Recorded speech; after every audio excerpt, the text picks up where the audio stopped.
সানি বলতো তুই আমার বাসার সামনে কেন আসছিস?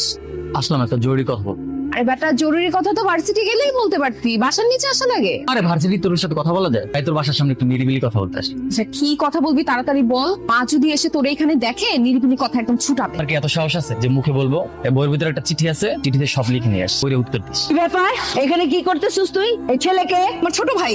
আমার ছোট ছেলে তো ঘরের ভিতরে। মা বয়সে ছোট না, ও আমার ক্লাসে ছোট। এই শিলা, তুই মিথ্যে কথা বলতেছিস কেন? আন্টি আমি ওর ছোট ভাই না, আমি ওর ক্লাসমেট। ক্লাসমেট? এখানে কি করতে আসছো? মা আসলে হয়েছে কি, ওই কালকে এক্সাম আছে না, এর জন্য ও বই দিতে আসছিল। ফকিন্নি, তোরে আমি এত বই কিনা দিই তারপর তোর বই নাই দেখি। ও বাবা, এটা হইতেছে এমটির প্রেসক্রিপশন। শুনটা আমি দেখি, আমারও দরকার লাগতে পারে। বাবা কি সুন্দর মুক্তার অক্ষরে আমি তোমাকে ভালোবাসি, আই লাভ ইউ। এটা কি? এটা কি? Love letter. তাই বেদ বসাবো লুচ্চা ফাজিল ছেলে কোথাকার, জানোস না? তাহলে জাতি প্রেম প্রীতি এগুলো কোনো কিছু আমি